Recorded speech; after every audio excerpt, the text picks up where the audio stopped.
Cell recognition and the immune system, AQA Biology.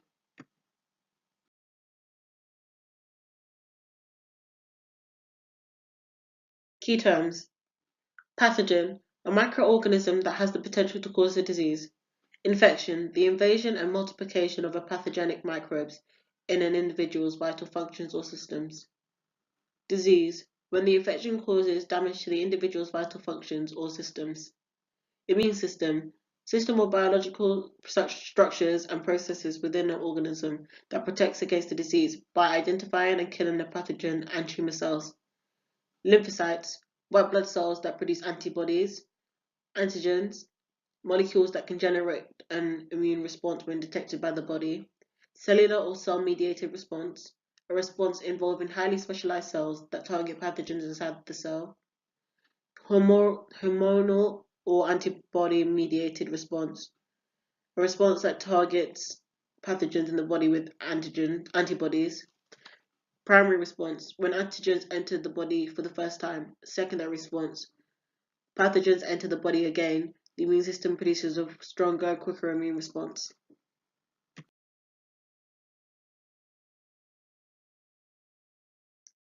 Defense mechanisms. The body's first line of defense consists of stomach acid, skin, clotting, the mucous membrane, and cilia. More defense mechanisms of the body are non-specific response, physical barriers, phagocytosis, specific response, cell-mediated response, and the humoral response. Now, non-specific response is when the response is immediate and the same for all of the pathogens. Physical barriers, and then phagocytosis is when the microbe is engulfed. Specific response is slower and specific to each pathogen. Cell-mediated response is white blood cells that engulf the microbe. And then humoral response is when white blood cells produce antibodies, which then attack the microbe.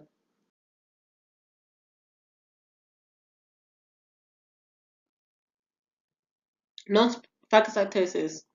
Non-specific responses to infection include lysosomes, inflammatory response, phagocytosis, containment by the lymphocytic system, platelets, and white blood cells. Now, lysosomes are able to secrete a protein, an enzyme in which causes cell membranes to lyse. Phagocytosis is basically when a microbe is engulfed. Platelets clot blood, preventing bacteria and pathogens from entering the bloodstream, and white blood cells also engulf. How does phagocytosis work? How do phagocytes work, sorry? They surround the pathogen and destroy it, and making a phagosome.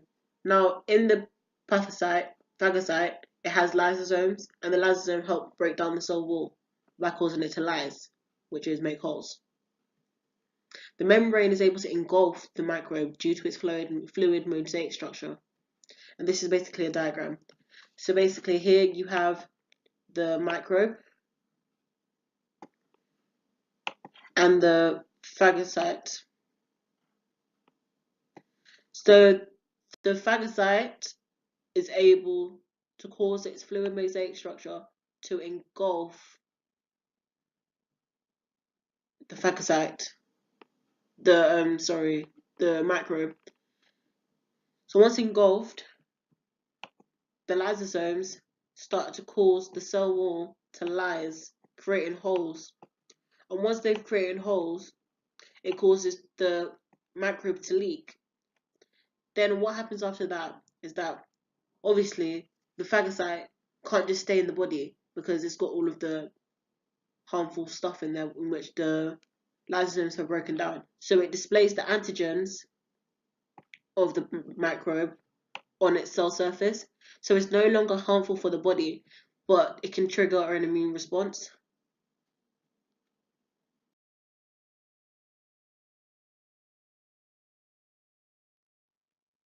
T lymphocytes and cell-mediated immunity.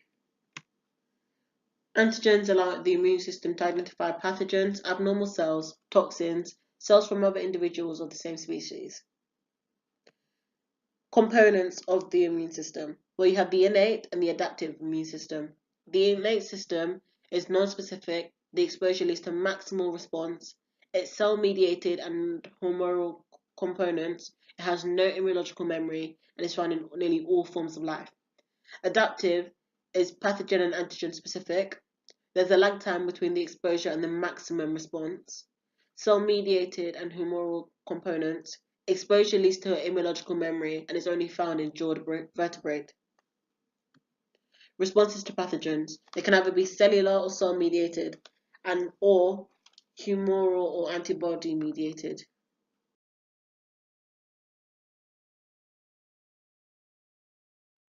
B lymphocytes and humoral response immunity. Helper T cells find antigens, send chemical reactions which activate cytotic T cells or effector B cells. Cytotic T cells recognize infected cells or tumor cells and cause the cells to lyse. This creates memory cells that circulate in the blood, so when stimulated again, rapid division can occur and a faster response can occur.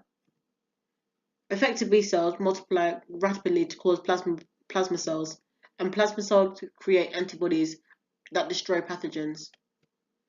And now this is what happens after a primary response. So in the beginning, you've never been exposed to such a disease before.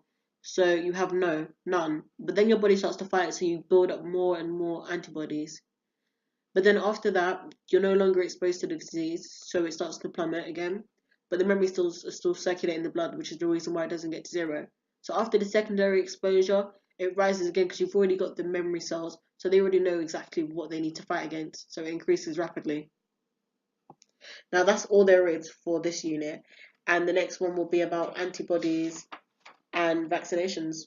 Thank you for listening, and if you like the video, then please like and subscribe.